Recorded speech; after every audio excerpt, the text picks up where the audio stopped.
Hello again, everyone. Welcome back to Let's Play Secret of the Silver Blades. Once again, I'm AuldDragon, and we are continuing our quest to see how long I can go without saying Let's Play Curse of the Azure Bonds, because I'm sure that will come up at some point. Anyway,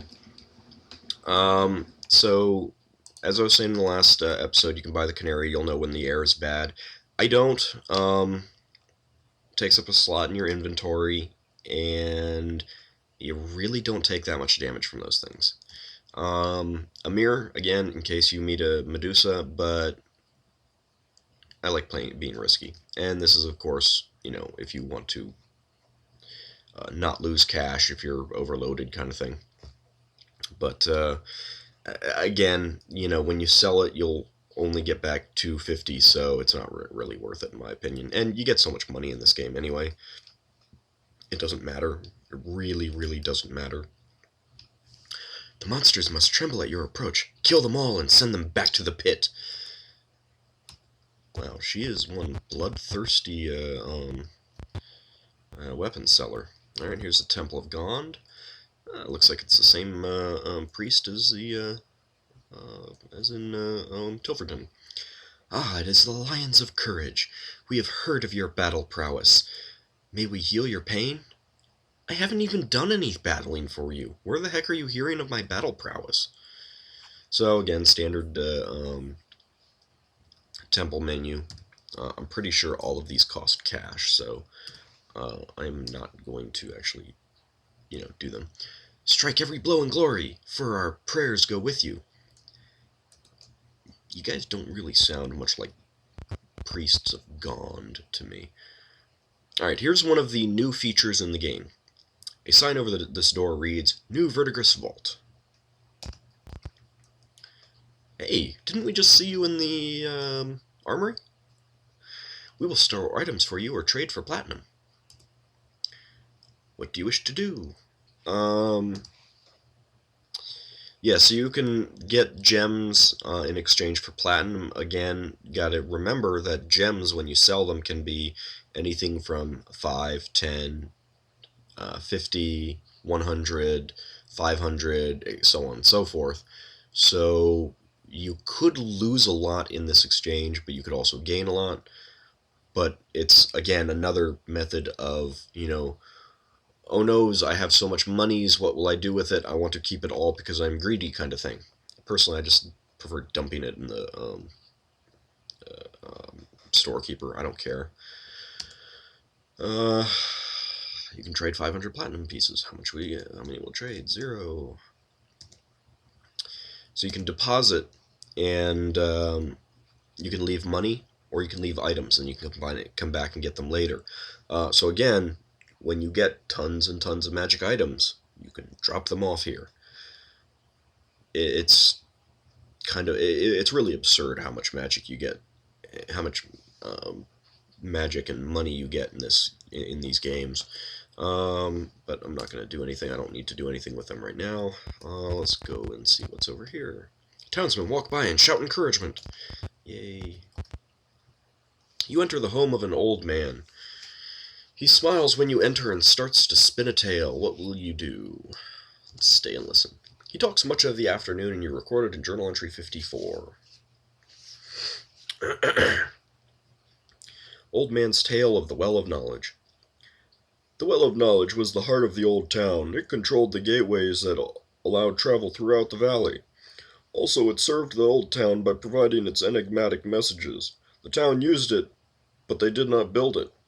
It was there when the first men entered the valley, and it is said that it will remain when all else is gone. Okay. So, a little bit of information about the Well of Knowledge. He winds down and falls asleep. You leave the building. You want to visit this guy a couple times at least. I think actually 3 or 4 times. You'll get a couple items from it. But he doesn't have it now. A sign over the store reads private residence. They label their private residences. That amuses me. So there's nothing really to do in the private residences. There's nothing to do over here. Alright, so exit area. Alright, so most of these buildings are private residences. So all of these to the south of me are private residences. Yeah. Now this is not. So let me go ahead and exit out of the area view. Sign over this door reads, Residence of Marcus the Wizard. You look kind of familiar, like a purple dragon. A fighter answers the door. Marcus is involved and cannot be disturbed. Might I interest you in trinkets? Sure. So again, here's what you can buy from this guy at pretty substantial prices. I mean, absolutely insane prices. Dart of the Hornet's Nest for 30,000.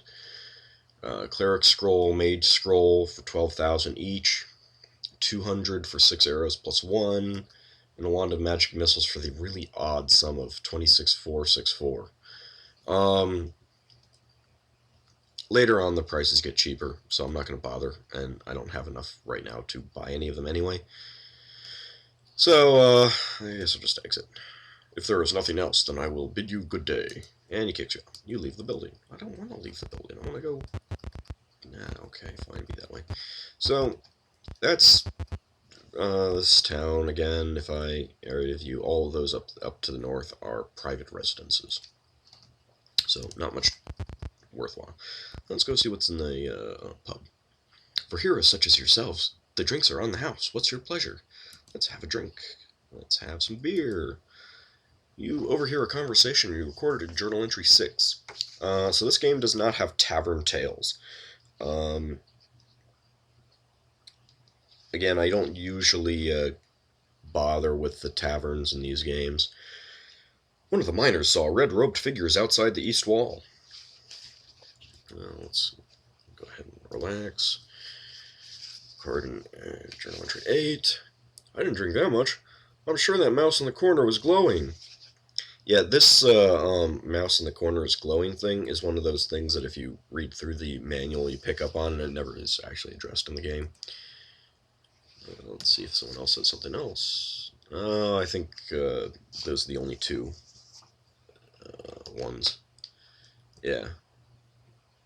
So let's have another drink. Let's have some whiskey. Have a drink. Ale. Yeah, okay, so I'm not going to get anything else. So it's just those two. Yeah,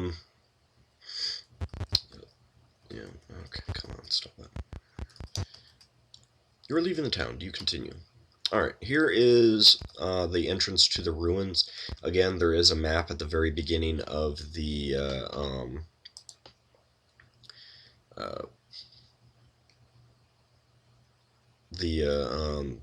Adventurer's Journal.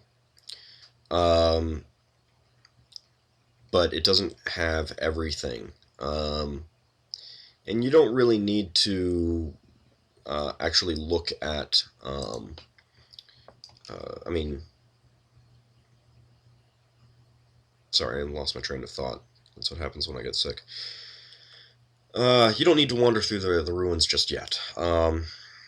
So, as Priam said, the teleporter in his house still works. So let's go ahead and... Oh, welcome back. I hope your day has been successful. Rest yourself if you are weary. I don't know if you've ever been to Ulesh, but if you have, you might remember me. He continues, and you recorded in Journal Entry 47. Yeah, if you didn't recognize his portrait already... Mayor relates Ulash experiences. Not long ago I served Hilsfar as a Red Plume. I was faithful, and they made me commander of the city of Ulash. We were locked in a fierce war to protect that city from the forces of Zental Keep. The war tired me, and I began to yearn for peace. What finally decided me was the cult of Moander. It used my city as a base to restore its dead god to life. Were it not for a band of blue-tattooed adventurers, the cult might have succeeded. I left as the Zentarum attacked again and wandered north. Here I found my leadership skills in need, so I became mayor of this peaceful backwater.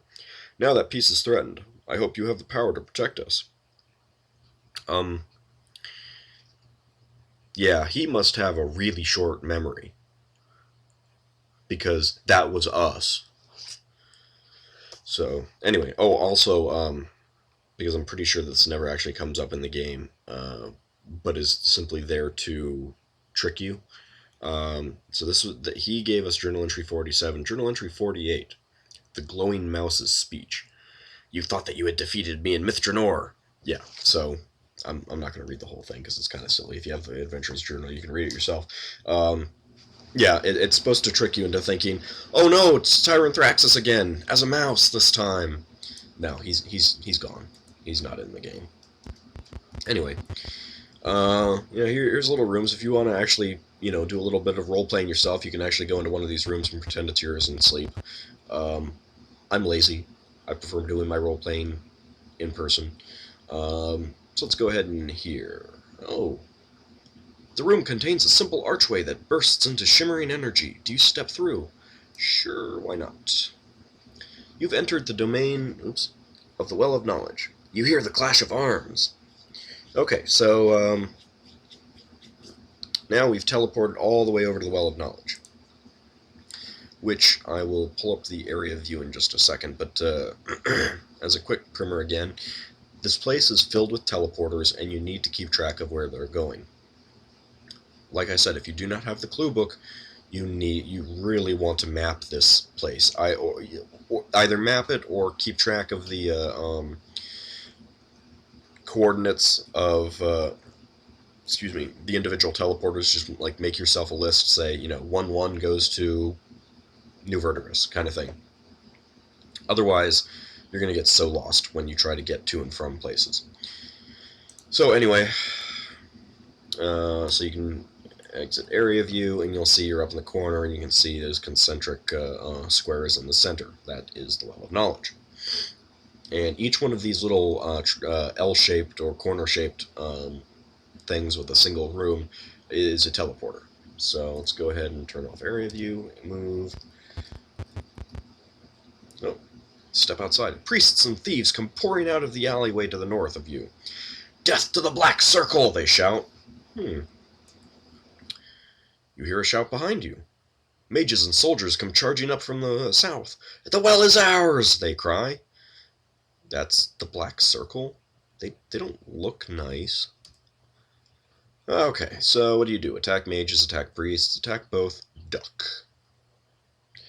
Alright, if you know me from Pool of Radiance, less so with Curse of the Azure Bonds. There just weren't as many good opportunities to do that in this game. But, have fireballs? We'll travel. The two warring factions join forces against you. Okay, so let's see. I can cast. Let's go ahead and cast a fireball. And you'll see some of the enemies. So, BC Veteran, Black Circle Veteran, Banite Priest, which I believe is the same icon. Swashbuckler, which I think is the same icon as the Thieves from the Thieves Guild in Curse of the Azure Bonds. It's either that or very similar. The BC Veteran is a much more detailed icon compared to some icons that were in Curse of the Azure Bonds, I believe. And again, here's the BC Necromancer and BC Necromancer. One of the interesting things is that it took me a really long time to notice, but you can actually see their little goat-headed things with the horns, which really was neat when I discovered that. Okay, anyway, I'm running low on time, so I'm going to try to keep this quick. I'm going to center it down here. I'll miss some of those guys up there in the corner, but I'll get one of the priests and two of the mages. And they have not yet updated the fireball animation, unfortunately. I kind of thought they had, but oh well. Alright, I need to... I'm going to actually end the video here, and I'll pick it up in the next video. I don't want to lose track and go over time. There isn't much time left anyway, so I'll see you in the next episode.